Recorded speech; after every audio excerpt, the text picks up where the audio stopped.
नमस्कार, बहुत स्वागत है आप सभी का न्यूज इंडिया पर। मैं हूं आपके साथ नीतू गुप्ता। एक ऐसा शो लेकर हम आपके बीच आए हैं जब हम आपको ये बताएंगे कि आपके प्रदेश के सीएम क्या कुछ कर रहे हैं, कौन सी बड़ी सौगात जो है वो आपके लिए लेकर आ रहे हैं। इसीलिए ये हमारा खास पेशकश जो हम आपको इस वक्त दिखा रहे हैं, मिस्टर चीफ मिनिस्टर। और ऐसे में शो की शुरुआत करेंगे और सबसे पहले बात करेंगे राजस्थान की। राजस्थान में सियासत जो है वो उथल पुथल है। ऐसे में सियासी संकट के बीच पहली बार राहुल गांधी और अशोक गहलोत ने एक दूसरे से मुलाकात की। राजस्थान के सीएम अशोक गहलोत राहुल गांधी की भारत जोड़ो यात्रा के तहत कर्नाटक के बेल्लारी में आयोजित जनसभा में शामिल हुए, जहां उन्होंने जनसभा को संबोधित करते हुए बीजेपी पर बड़ा हमला बोला। अशोक गहलोत ने कहा कि देश में कुछ सांप्रदायिक ताकतें पैर पसार रही हैं, जिनसे लड़ना बड़ी चुनौती है। ये सांप्रदायिक ताकतें धीरे धीरे देश को बर्बाद करने का काम कर रही हैं, जिनकी कांग्रेस निंदा करती है। इस दौरान अशोक गहलोत ने बेल्लारी की जनता से बढ़ती महंगाई और बेरोजगारी के लिए बीजेपी को वोट न देने की अपील की।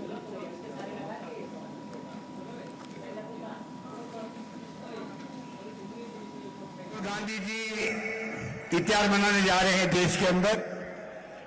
आजादी के बाद में इस प्रकार की यात्रा पहली बार देश को देखने को मिल रही है। यात्राएं कई हुई है विभिन्न मकसदों से। ये यात्रा एक चुनौतियों का सामना करने के लिए है।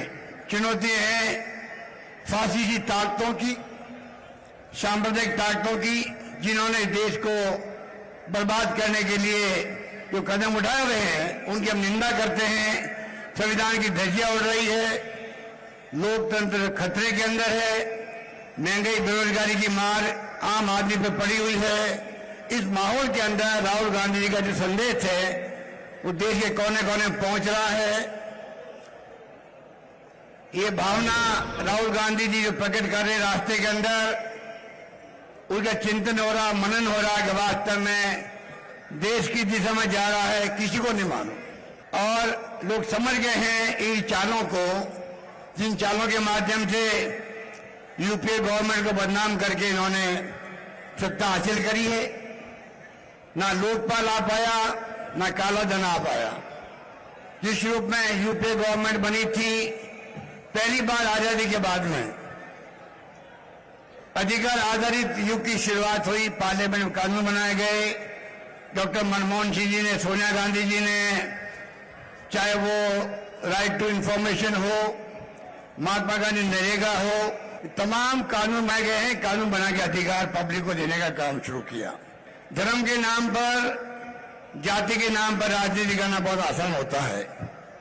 तो देश का नवनिर्माण करने के लिए पंडित जवाहरलाल नेहरू जैसी सोच चाहिए, जो आजादी मिलते ही किस प्रकार से उन्होंने आधारभूत ढांचा तैयार किया देश के अंदर, बड़े बड़े बांध बनाए किसानों के लिए, बिजली उत्पादन करी, कारखाने लगाए, संस्थाएं बनाई, IIT, IIM, IIIT अब बनी है जाकर के।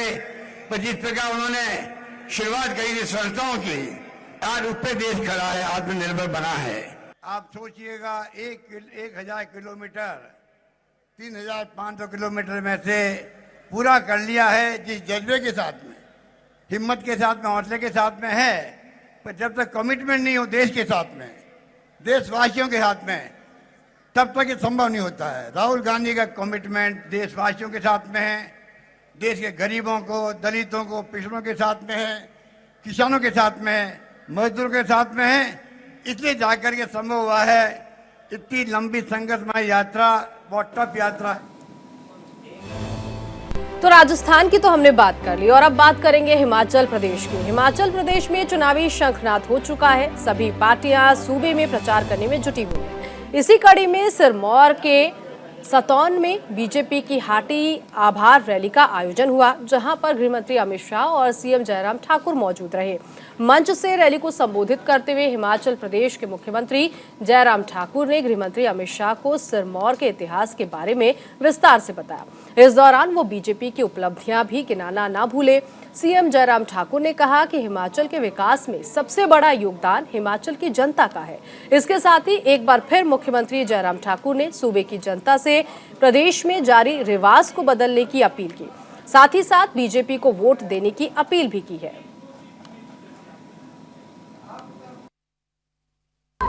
कई जगह बाधाएं भी आई, लेकिन फिर भी उसके बावजूद आखिरकार आज हम इस मंजर को देख रहे हैं अपने सामने, जो हमने कभी सोचा नहीं था, वो सब हमारा जो स्वप्न जो है वो साकार हुआ। आदरणीय नरेंद्र भाई मोदी जी के नेतृत्व में देश मजबूती के साथ आगे बढ़ रहा है, और उनके साथ साथ में जिस प्रकार से मजबूती के साथ आप ताकत बनकर के हर योजना को आगे बढ़ाने में, देश को आगे बढ़ाने में अपना महत्वपूर्ण योगदान दे रहे हैं, वो पूरा देश नहीं पूरी दुनिया देख रही है। हम कल्पना नहीं कर सकते थे धारा 370 समाप्त होगी, जिंदगी खत्म हो जाएगी। हमने सोचा था कि हम यही कहते रहेंगे कि जहां हुए बलिदान मुखर्जी वो कश्मीर हमारा है, यही हम नारे लगाते थे, धारा 370 समाप्त करने की बातें कहते हैं। लेकिन ये सौभाग्य प्राप्त हुआ अपनी आंखों के सामने देखने का, जब आपने लोकसभा राज्यसभा में बिल प्रस्तुत किया, पूरा देश देख रहा था, देश नहीं दुनिया देख रही थी। जिस धारा 370 को समाप्त करने की बातें हो रही थी, उसको हमने अपनी आंखों के सामने समाप्त होते देखा। ये हमारे लिए सौभाग्य की बात है कि हम उस पीढ़ी में हैं जिन्होंने चश्मदीद गवाह होकर के इसको देखा है। भगवान रामचंद्र जी के जन्म स्थान पर मंदिर बनना चाहिए, हर आदमी की, हर हिंदू की एक इच्छा थी। आदरणीय प्रधानमंत्री जी आए थे, हमें इस बात की खुशी है कि आदरणीय प्रधानमंत्री जी का भी हिमाचल के साथ इस प्रकार का एक कनेक्ट है, एक रिश्ता है। वर्षों तक यहां पर संगठन के काम में उन्होंने हमारे साथ काम किया, और इसलिए जब भी हिमाचल आना होता तो हिमाचल के साथ पुरानी यादें ताजा करते हैं।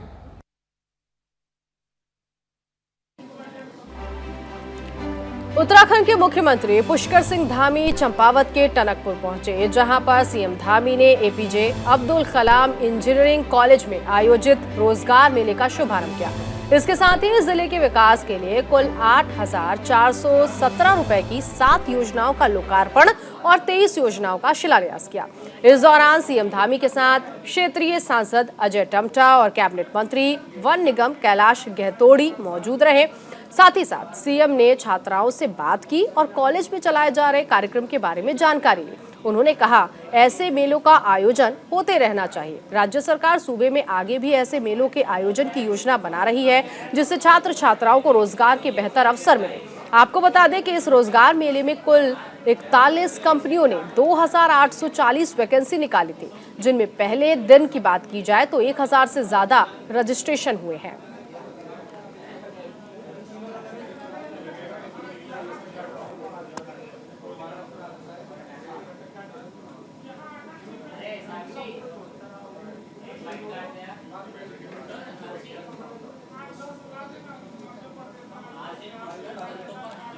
उत्तराखंड के मुख्यमंत्री पुष्कर सिंह धामी ने टनकपुर में सीमा सड़क संगठन की तरफ से आयोजित कार्यक्रम में भी शिरकत की। बीआरओ के कार्यक्रम को संबोधित करते हुए धामी ने कहा कि सरकार की तरफ से सिर्फ सड़कें ही नहीं बनाई जाती हैं, बल्कि देश के विकास की रफ्तार को भी गति मिलती है। आप सभी ऐसे कार्यों में लगे हुए हैं जिसमें केवल और केवल राष्ट्र आराधना है। इसके साथ ही सीएम धामी ने 4 धाम यात्रा और कैलाश मानसरोवर पर बोलते हुए कहा, कैलाश मानसरोवर और कैलाश यात्रा की सड़क बनने से समस्त देशवासियों को इन तीर्थ स्थलों के दर्शन आसानी से हो सकेंगे। सुचारू सड़क मार्ग की बदौलत 4 धाम यात्रा में अभी तक रिकॉर्ड 40 लाख श्रद्धालु के हो चुके हैं जिन्होंने दर्शन किए हैं।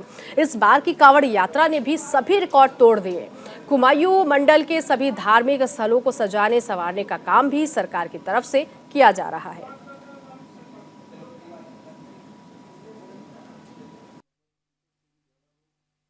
काफी समय से, जब से मैं राज्य के मुख्य सेवक के रूप में काम कर रहा हूं, तो मैं देख रहा हूं कि हमारा संगठन बीआरओ भी बहुत कठिन परिस्थितियों में काम करता है। बहुत कठिन रास्तों पर, कठिन रास्ते जहां नहीं है वहां भी रास्ता बनाने का काम करता है।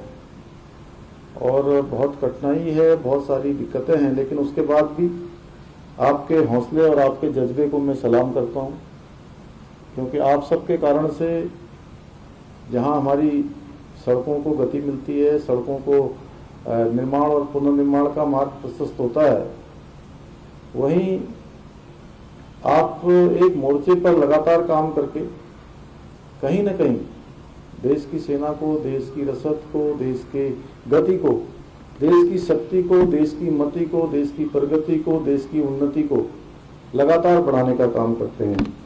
हीरक परियोजना हमारे राज्य के कुमाऊं मंडल में काम करती है और इसके अंतर्गत जहां कैलाश मानसरोवर मार्ग, यात्रा मार्ग, आदि कैलाश यात्रा मार्ग एवं नंदा देवी यात्रा मार्ग जो कि नीलम तक जाता है, उसके निर्माण कार्य में आप जुटे हैं। आपके साथ बहुत सारे लोग और भी जुटे हैं और इन मार्गों के बन जाने से अभी मैं रास्ते में बात करते हुए आ रहा था आदरणीय अजय टम्टा जी से कि जहां ब्यास घाटी और जवाहर घाटी में रहने वाले जो लोग हैं, जो बहुत ही कठिन स्थितियों और कठिन परिस्थितियों में रहते हैं, उनकी जीवन शैली व जीवन में अमूलचूल परिवर्तन और निश्चित रूप से कहीं न कहीं उन्नयन होगा, कहीं न कहीं उनको आगे बढ़ने का मौका मिलेगा। और कैलाश मानसरोवर और आदि कैलाश यात्रा के बन जाने से समस्त देशवासियों को इन तीर्थ दर्शन बहुत आसानी से हो पाएंगे।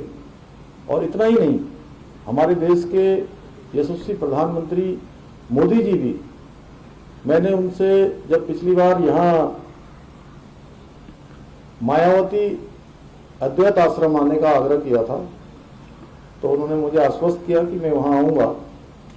उसके साथ ही साथ उन्होंने, जब मैं उनसे मानसखंड कॉरिडोर, हम उत्तराखंड की सरकार की तरफ से ये हमारा संकल्प है कि ये कुमाऊं मंडल में जैसे आपका हीरक परियोजना पर काम हो रहा है, उसी प्रकार से इसी कुमाऊं मंडल में हम लोगों ने संकल्प लिया है कि जितने भी हमारे प्रमुख धार्मिक स्थान हैं, प्रमुख मंदिर हैं, पौराणिक मंदिर हैं, उन सभी का जीर्णोद्धार करेंगे, उनके जाने वाले रास्तों को जहां चौड़ीकरण करेंगे, उनको जोड़ने का काम करेंगे, उनकी आधारभूत संरचना, अवस्थापना सुविधाएं जैसे पेयजल से लेकर बिजली, पानी, स्वास्थ्य, जितना भी वहां पर सुविधाएं हो सकती हैं, उन सभी सुविधाओं को हम बनाएंगे।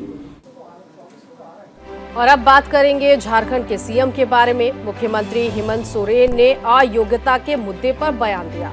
उन्होंने कहा कि जहां तक झारखंड में राजनीतिक अस्थिरता का सवाल है, मुझे लगता है कि ऐसी कोई अस्थिरता नहीं है, सब कुछ सामान्य है। सीएम हेमंत सोरेन ने आगे ये भी कहा, ये माहौल हमने नहीं बनाया, ये हमारे प्रतिद्वंदियों ने बनाया है। हमारे विरोधियों की तरफ से षड्यंत्र रचने का काम किया जा रहा है। सुनिए जरा।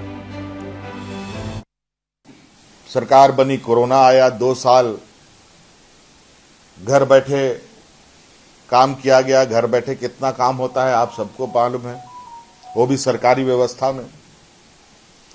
अब जब काम करने निकले हैं,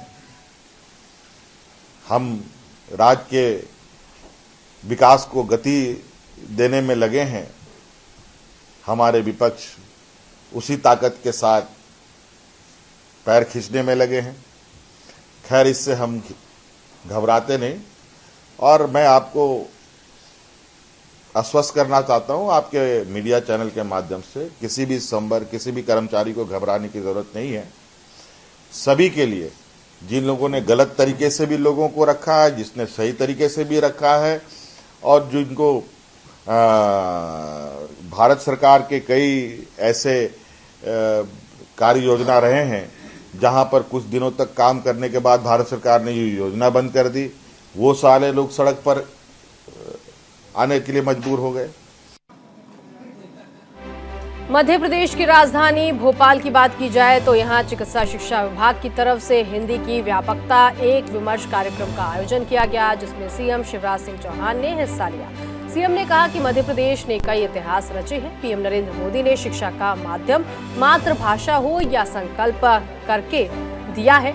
मुझे ये कहते हुए खुशी है कि अपनी मातृभाषा हिंदी में मेडिकल और तकनीकी की शिक्षा देने का सबसे पहला काम मध्य प्रदेश से शुरू हो रहा है। सीएम ने आगे कहा कि हम अंग्रेजी के विरोधी नहीं हैं, लेकिन राष्ट्रभाषा के प्रति जागरूकता जरूरी है।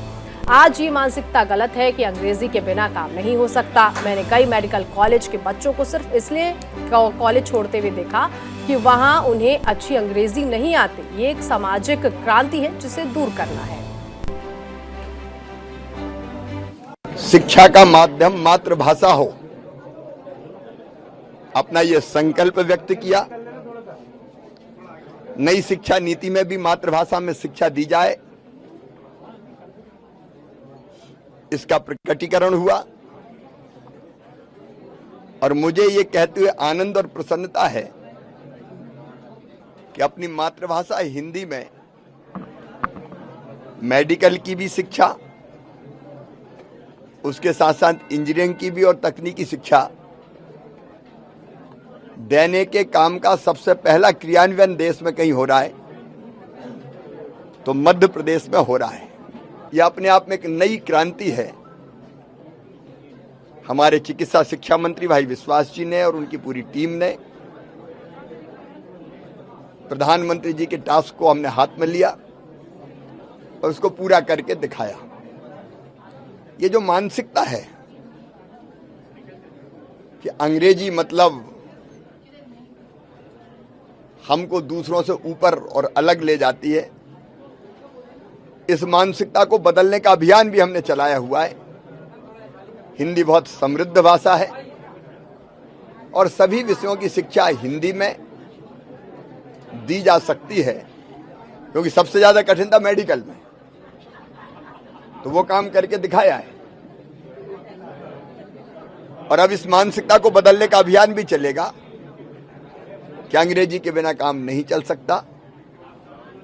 अंग्रेजी की गुलामी से हम मध्य प्रदेश को मुक्त कर रहे हैं।